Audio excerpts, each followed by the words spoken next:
Breaking news. The Catholic world shaken to its core as Pope Francis dies at 88, just hours after his final public appearance. Vatican officials confirmed at 7:35 a.m. local time today that Pope Francis has died from respiratory complications at his modest residence in Casa Santa Marta.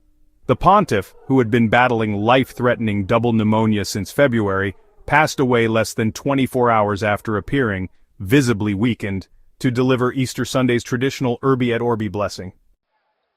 In what now becomes a profoundly symbolic final public act, Francis insisted on appearing before the faithful yesterday in St. Peter's Square, despite his deteriorating condition. Too weak to deliver his own message, an aide read most of his prepared text, but Francis managed to whisper his final public words: "Peace is never made with weapons. Let us choose life, not death." Sources close to the Vatican reveal Francis was surrounded by his closest aides when he died, maintaining until the end his rejection of papal luxury by passing in the simple guest house he chose over the apostolic palace. Cardinal Kevin Farrell has already stepped in as Camerlengo, the Vatican's interim administrator, triggering the complex machinery of papal succession. But Francis has upended tradition even in death. Documents obtained reveal Francis secretly approved radical changes to papal funeral protocols in April 2024. Breaking centuries of tradition, his body will bypass elaborate lying-in-state rituals and be placed directly into a coffin, a final rebuke to what he saw as excessive papal ceremonialism. Archbishop Diego Ravelli confirmed these changes reflect Francis's vision of the papacy as a pastoral ministry, not a worldly power, a revolutionary stance that defined his 12-year leadership and angered traditionalists. Within minutes of the announcement, world leaders rushed to frame his legacy. U.S. Vice President J.D. Vance, who met with Francis just hours before his death, wrote, "My heart goes out to the millions of Christians who loved him. I'll always remember his COVID-era homily, which offered solace in darkness." French President Macron praised his commitment to brotherhood and nature, while Britain's King Charles called him a champion of interfaith unity.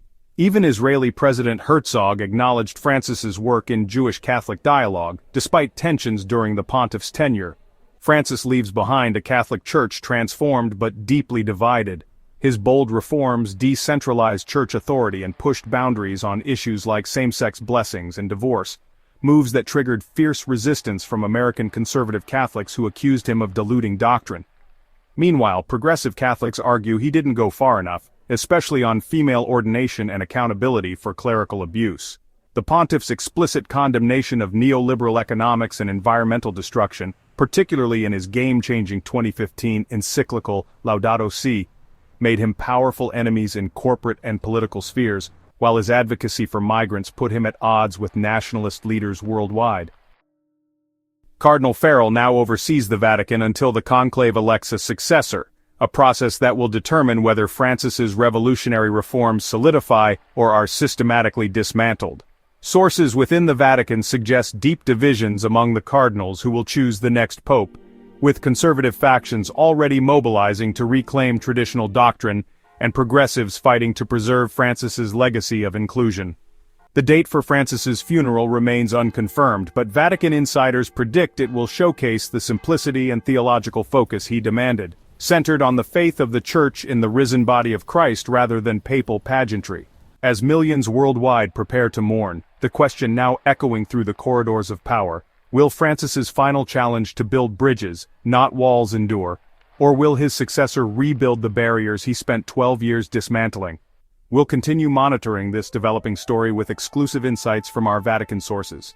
Stay tuned for updates on the coming conclave and the power struggle that will determine the future direction of the world's 1.3 billion Catholics.